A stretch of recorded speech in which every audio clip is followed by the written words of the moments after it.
Hey everybody, welcome to another edition of Haggerty Dog Training Live Online, here to answer your questions.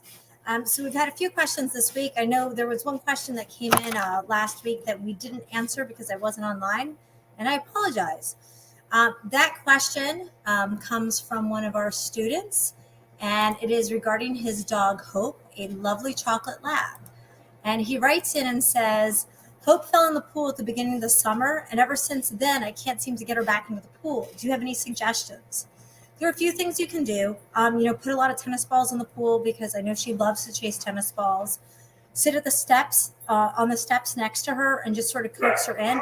Even if you could get her to put her paws in one at a time, that's great. Use a treat to lure her into the pool. That'll be helpful.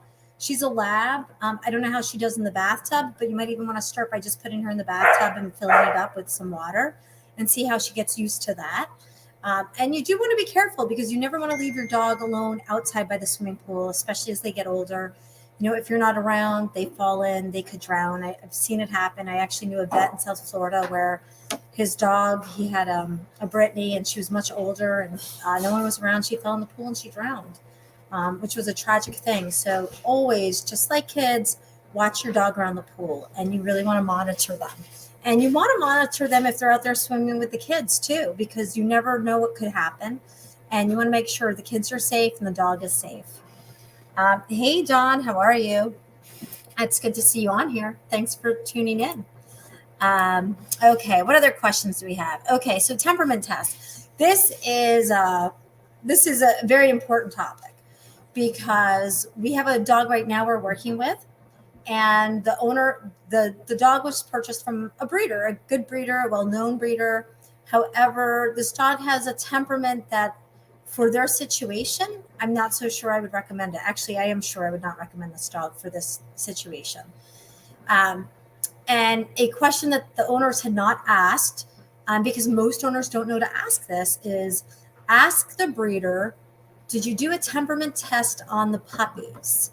Will you be doing a temperament test on the puppies?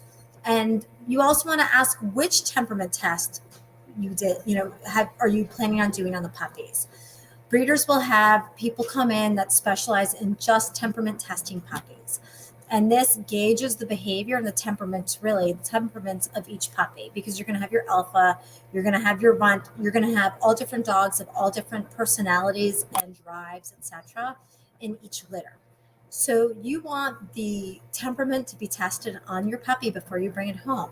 Typically, this is done at 7 weeks of age, and it has to be done by an outside person. So when a breeder does this, you are investing in a good, responsible breeder. A very popular test is the Volhard temperament test. And I highly recommend educating yourself on the Volhard temperament test. Wendy Volhard, she's amazing when it comes to nutrition, training, behavior, with all things dog, I should say. And you definitely really only want to purchase a dog that has had a temperament test of the entire litter. It's not, oh yeah, they're nice dogs, they're fine. No, somebody actually came in and actually went down the line and filled out all the little boxes, checked off all the little marks of what your puppy is like and every other puppy in the litter. That is super, super important, especially if you're buying a puppy, one for any puppy, whether it's a mixed breed or not. I think they should be temperament testing dogs, and we'll get into that more in a minute on something else. It's super important that they do that. You don't want just a breeder saying, yeah, they're lovely puppies, but this is especially true if you're buying a dog that, let's say, you want for protection.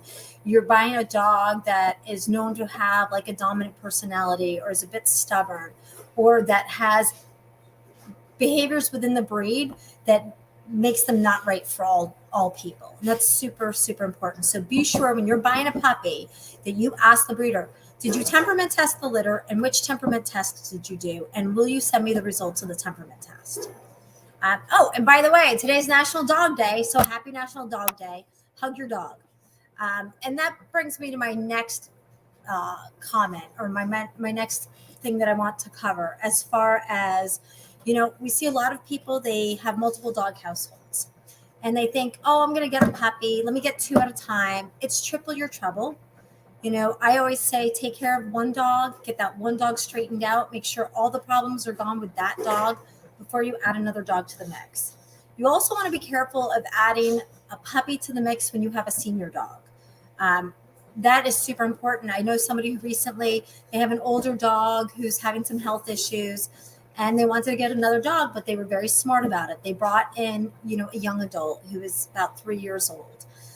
And that's good, because then that older dog is going to be a little bit calmer. It's not going to be too much for the senior dog. So please be super careful about bringing these young, crazy puppies in when you have an older dog who maybe has health issues, or they're, starting to get dementia. Let's see. Okay, so pad training. So it's super important when you have a toy dog, or really any breed of dog, but usually this happens with toy dogs, is that from the outset, you need to decide whether or not you want to do pad training. You want to teach them to go on the pads, or you want to house train them. Pad training and house training are two entirely different things. You don't want to say, I'm going to start house training, but then I'm going to put pads all over the house. Because if you put pads all over the house, then you're teaching your dog to go to the bathroom in the house. And if you go back and forth, and one day you're going to do house training, and the next day the dog has an accident because you gave it too much freedom, then you decide, I'm just going to do pads.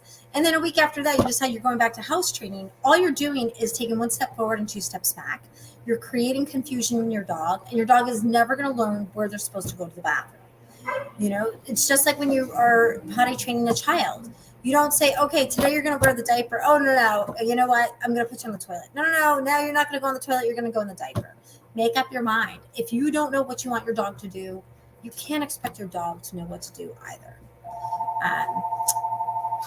And another thing, as far as temperament goes on dogs, there's definitely a difference between temperament and behavior. This came up because somebody was talking about their dog's behavior. And it was really their temperament. Generally speaking, there are no hard and fast rules in dog training. However, generally speaking, and all generalizations are false. However, generally speaking, a dog that is showing signs of aggression prior to 6 months of age, you can bet that that's their temperament. That is who they are. That is their DNA. There's no way around that. And the reason is because it's very unlikely the dog learns that behavior at such a young age. For example, maybe a dog that's resource guarding, a dog that growls at you when you go to, take something out of their mouth. That is that dog's temperament. Yes, they probably learned it in their litter. However, that toughness that's inside of them, that's who they are. That's in their DNA. That's not going to go away. Can you manage it? Can you kind of offset it a little bit? Yes, you certainly can. But that's not the same thing as behavior. Behavior is performing behaviors that are poor behaviors or good behaviors. And if they have behavior problems, it's very often that it was reinforced somewhere along the line. Either it wasn't corrected, it was accidentally reinforced, whatever it might be. So please keep in mind that there is a difference between behavior and temperament. Manu writes, Happy International Dog Day. My question is, out of my 4 street pups, yes, the one who's the leader of the pack is quite slim, but if she is the strongest in terms of power and speed, yes, that's very true. And when they say like the runt of the litter, the runt is not always the smallest dog in the litter, puppy in the litter. Sometimes it's just the one that was fighting the most, in the sense of had the most difficulty surviving. And those dogs, those little survivors, those little runts that had to really fight to live and fight for everything, they grow up to be pretty powerful, strong dogs. So when you say you have the runt of the litter, or that we were going to take the runt, it's not necessarily the smallest. It's usually the mightiest one. I feed her regularly. She doesn't gain weight, but she's very fit. Should I be worried about her not gaining weight?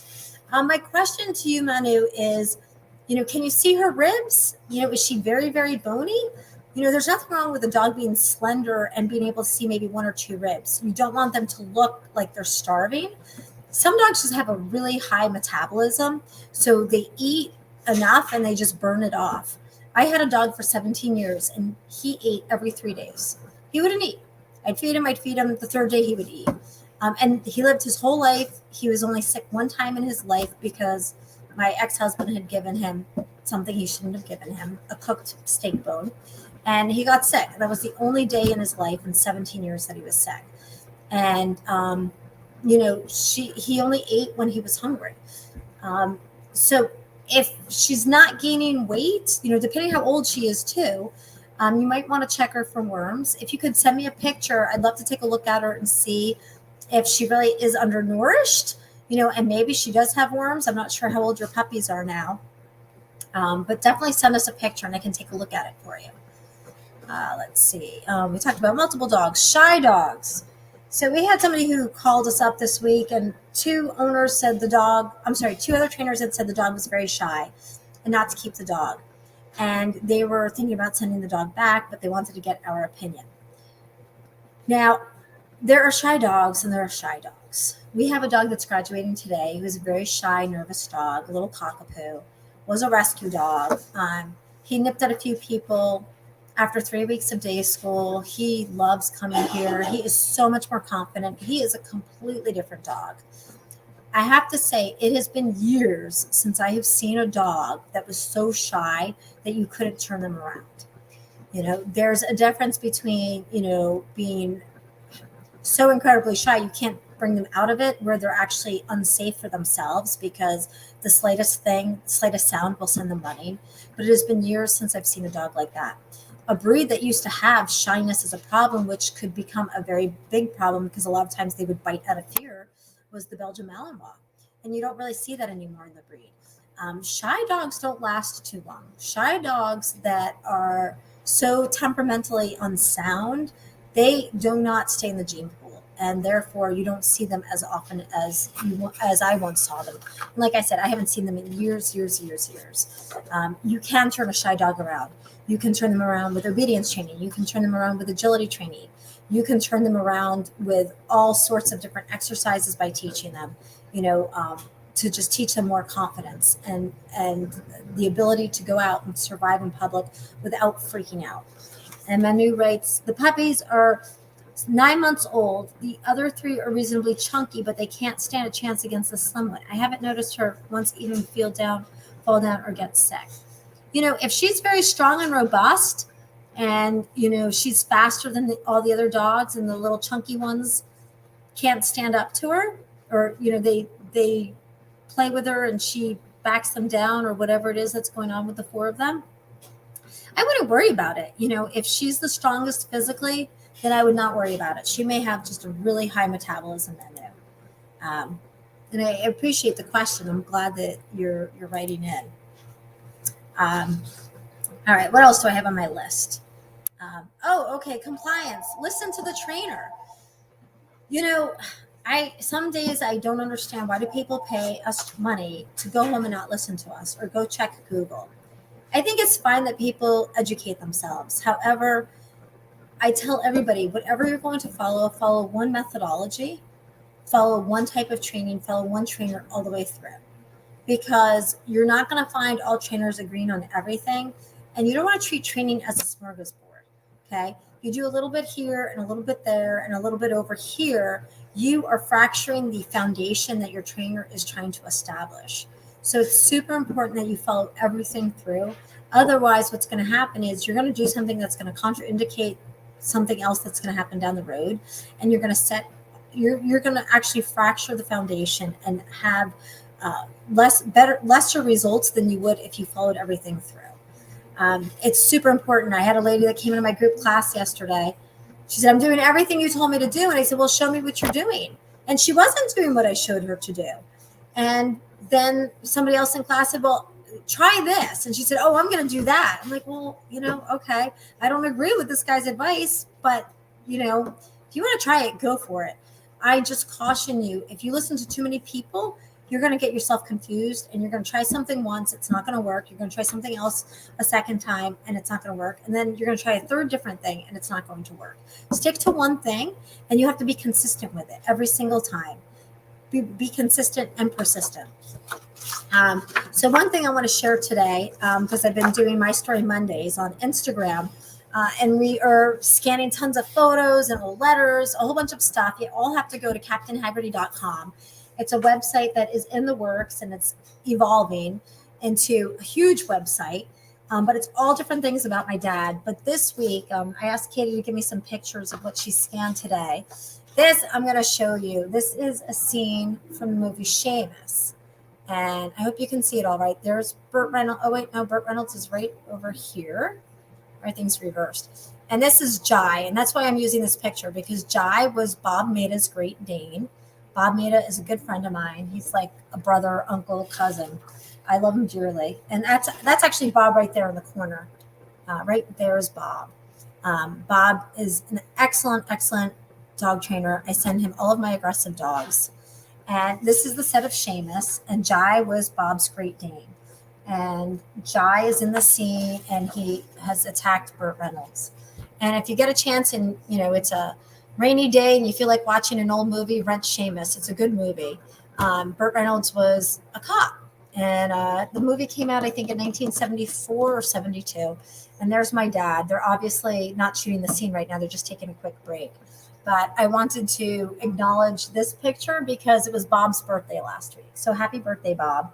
And there's your Jai with Burt. And let me just see. I'm going to see if I have anything else on my list here.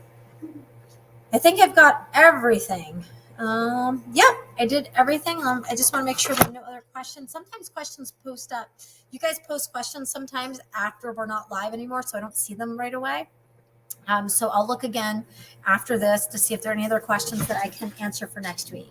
In the meantime, I hope you guys have a great week. Stay safe, stay cool, and enjoy your day. Thanks for tuning in. Take care.